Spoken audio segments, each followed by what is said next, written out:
आचार्य जी online. नमस्कार, अमरेंद्र कुमार, आचार्य सरस्वती विद्या मंदिर रेंगबाग सीतामढ़ी। तो भैया बहन, आज हम लोग फिर एक बार सामाजिक विज्ञान की कक्षा में उपस्थित हैं, जहां हम लोग साम्राज्य का विस्तार पढ़ेंगे। तो इसमें पहला बिंदु है मुगल कौन थे। पहला बिंदु है मुगल कौन थे। तो मुगल जो है वो ईरान, इराक और तुर्की के शासक तैमूर लंका वंशज था। ठीक है, मुगल कौन थे? तो मुगल जो है कि ईरान, इराक और तुर्की के शासक तैमूर लंका वंशज था। पिता की तरफ से हुआ और माता की तरफ से मंगोल कबीले के शासक चंगेज खां का वंशज। ठीक है, मंगोल कबीले के शासक चंगेज खां का वंशज था और पिता की तरफ से तैमूर लंका वंशज था। समझ गए? तो मुगलों के आगमन से भारतीय इतिहास का एक नया युग प्रारंभ होता है ना। भारतीय इतिहास का नया युग प्रारंभ होता है, जिसे मुगल पीरियड कहते हैं। अब तैमूर ने 1398 ईस्वी में भारत पर आक्रमण करता है और दिल्ली पर कब्जा करता है और लूटपाट करता है। उसी का वंशज चौथी पीढ़ी का बाबर है। मुगल वंश के जो संस्थापक है भारत में बाबर, वह तैमूर के चौथी पीढ़ी का वंशज है। अब हम लोग देखेंगे तो भारत में आया बाबर कब? तो भारत में 1517 से लेकर 1526, 1517 ईस्वी से 1526 ईस्वी, इस पीरियड में इब्राहिम लोदी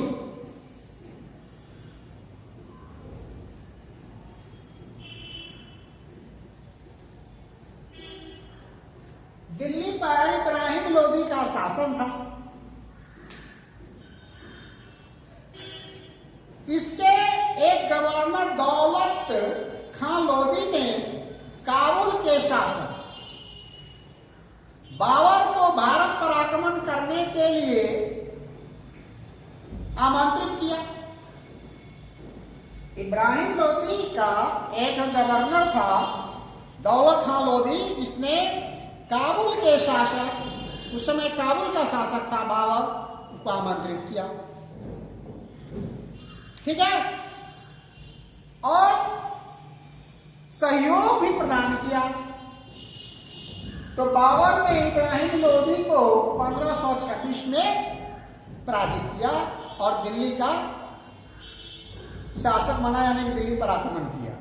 तो अब हम लोग देखेंगे 1526 ईस्वी से 1530 ईस्वी तक, यानी कि बाबर का शासन काल था। ठीक है, 1526 से 1530 ईस्वी तक किसका शासन काल था? बाबर का। तो बाबर ने 1526 ईस्वी पानीपत के प्रसिद्ध युद्ध में इब्राहिम लोदी को क्या किया? पराजित कर दिया। ठीक है, और भारत का शासक बन गया। जब बाबर शासक बना तो उस समय भारत के जो शक्तिशाली सरदार थे, वे बाबर के शासन को चुनौती दे रहे थे। कुछ राजपूत शासक थे, जिसमें राणा सांगा और कुछ शासक थे।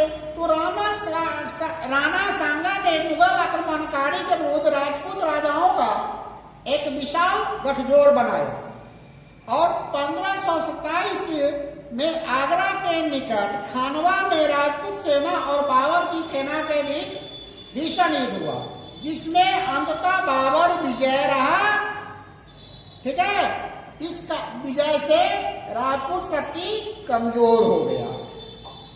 उसके बाद 1529 इसमें बाबर ने बंगाल और बिहार की संयुक्त सेना को भी हरा दिया और उसका साम्राज्य काबुल यानी कि अफगानिस्तान से लेकर पूरब में बिहार तक फैल गया।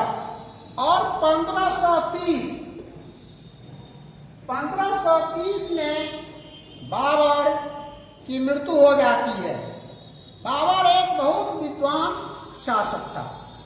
उसने तुजुक ए बाबरी नामक अपनी आत्मकथा लिखा, जिसे बाबर नामा भी कहते हैं, है कि नहीं। वह विलक्षण प्रतिभा का व्यक्ति था। और बाबर का पुत्र हुआ हुमायूं। हुमायूं का शासन 2 कालखंडों में था। पहला जो है 1530 ईस्वी से लेकर 1540 ईस्वी तक ईस्वी, और दूसरा जो उसका है 1555 ईस्वी से लेकर 1556 ईस्वी। ठीक है, उसका शासन काल 2 कालखंडों में था। तो जब हुमायूं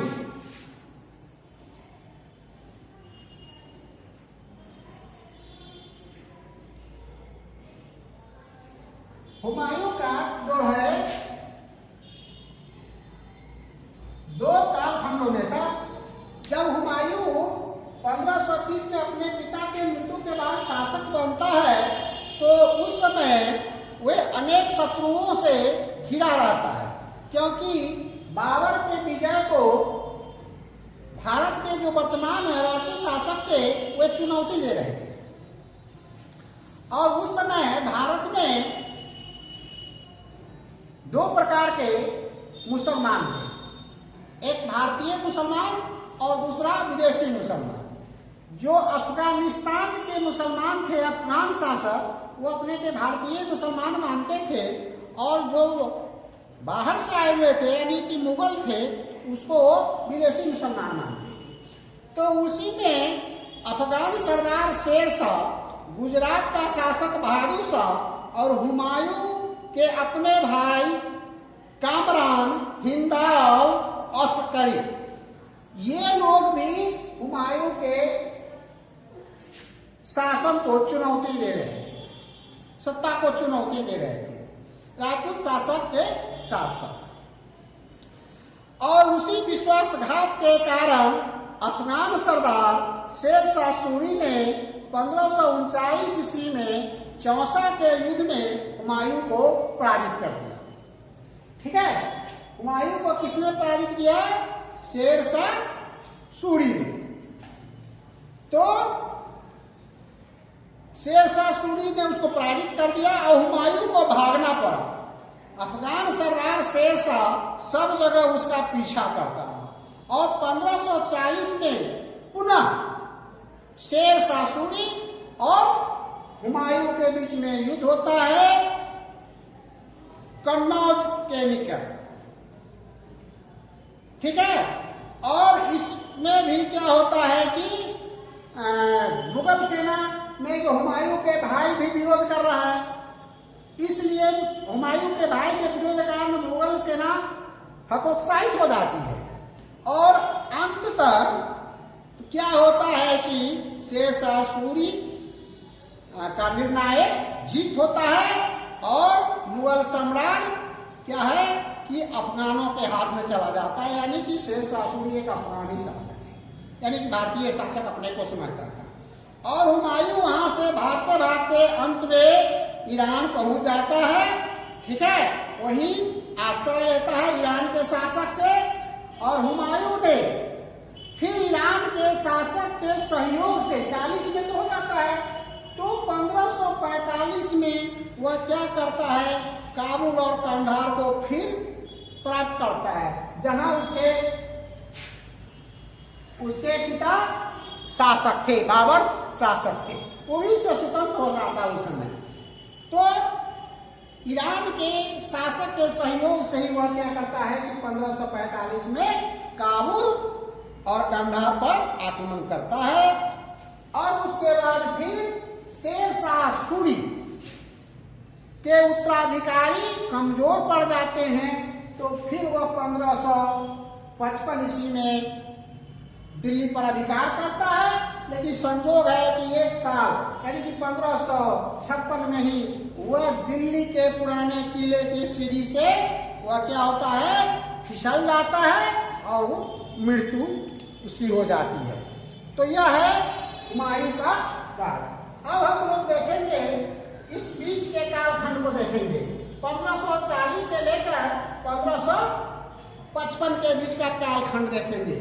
तो 1540 ईस्वी से लेकर 1555 ईस्वी, ठीक है, 1555 इसमें जो है किसका है, सूरी वंश का शासन है। किसका है, सूरी वंश का, ठीक है। तो शेर शाह सूरी इसमें एक सबसे इसमें सूरी वंश का संस्थापक था। वह 1540 से लेकर 1545 ईस्वी तक शासन किया, ठीक है। 1540 से 1500, उसका नाम था शेर शाह सूरी, शेर शाह सूरी।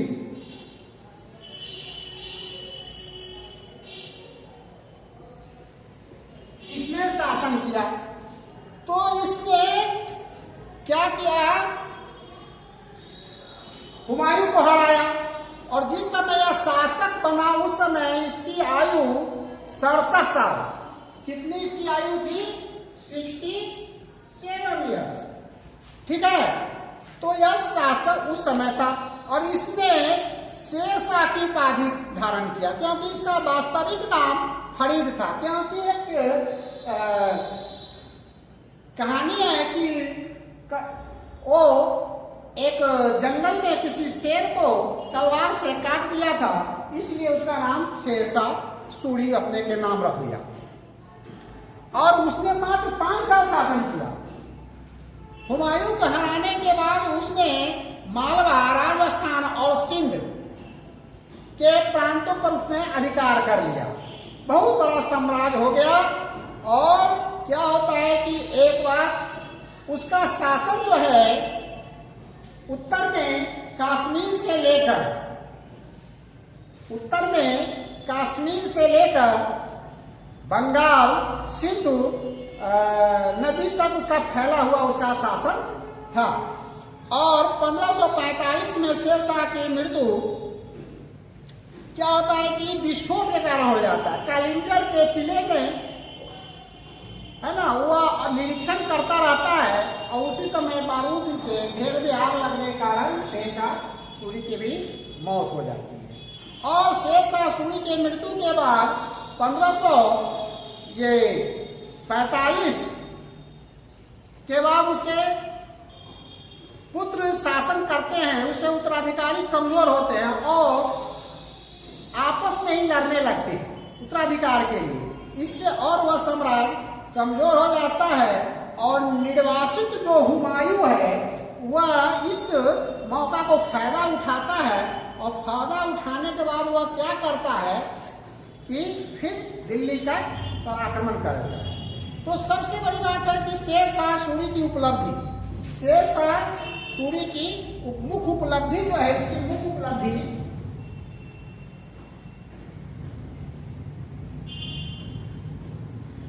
जो मुख्य उपलब्धियां जो है शेर शाह सूरी की,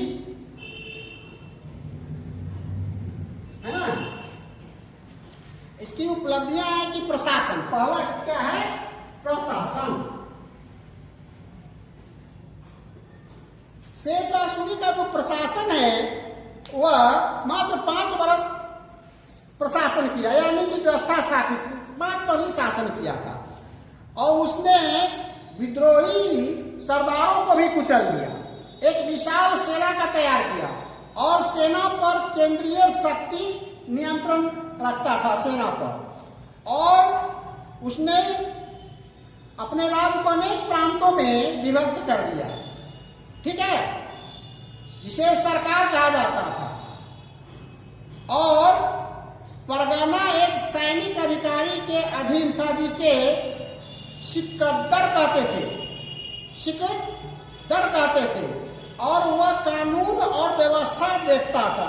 एक सिविल अधिकारी मुंसिफ राजस्व एकत्र करता था और गांव के अधिकारी मुकद्दम और पटवारी कहलाते थे। प्रशासन के यह उसका ढांचा था। और सबसे बड़ी बात था कि शेरशाह के समय में गुप्तचर व्यवस्था बहुत सुदृढ़ था, है ना। एक उच्च अधिकारी, ग्राम प्रमुख और स्थानीय सरदार अपने अपने क्षेत्र में अपराधों पर नियंत्रण रखते थे। कहा जाता है कि शेरशाह के समय में 12 बजे रात में भी कोई सोने की टोकरी लेकर अगर जाता था तो वह उसको थोड़ा भी डर नहीं था कि कोई छीन लेगा। ऐसा उसका प्रशासन और गुप्तचर व्यवस्था था। अब है सार्वजनिक निर्माण कार्य। उसका दूसरा क्या है? सार्वजनिक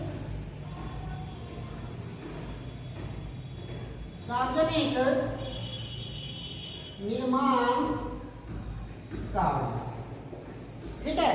तो इसमें उसने क्या किया था कि सड़क बनवाए थे, सड़क के किनारे पेड़ लगवाए थे, कुएं खुदवाए थे, है कि नहीं, तो सराय बनवाए थे, सड़क के दोनों ओर पेड़ लगवाए। और जो भी ग्रैंड टैंक रोड देख रहे हैं वह शेरशाह के द्वारा ही बनवाया गया है। यह जो बंगाल के सोनार गांव से लेकर, है ना, आगरे तक, और फिलहाल यह लाहौर को जोड़ती है, लाहौर तक यह बनाया गया है, ठीक है। उसके बाद उसका जो है उपलब्धि व्यापार है, ठीक है। उसके बाद क्या है? व्यापार है। जिस साम्राज्य में जितना अधिक व्यापार हुआ उस साम्राज्य को उतना अधिक समृद्ध माना जाता है। तो शेरशाह के समय में भी व्यापार जो है दूर दूर तक होता था और प्रोत्साहित किया था। सबसे बड़ी बात है कि उसने एक शाही डाक सेवा, घुड़सवार सेवा को प्रारंभ किया, जो पूरे देश में डाक सेवा को संचालित करता था। और उसने एक प्रदेश से दूसरे प्रदेश में सामानों की आवाजाही पर उत्पादन कर लगाने की पद्धति शुरू किया और मध्य तथा पश्चिम एशिया के साथ अंतर्राष्ट्रीय व्यापार पर भी शुल्क लगाया, जिससे राज्य की आय में वृद्धि हुई और राज्य की शासन चलाने में मदद हुआ। तो हम लोगों ने आज देखा साम्राज्य निर्माण में कि मुगल वंश के साम्राज्य निर्माण हुआ और बीच में 1540 से लेकर 1555 ईस्वी तक सूरी वंश के शासन को हुई। देखा। आज के लिए इतना ही, शेष अगले क्लास में। धन्यवाद।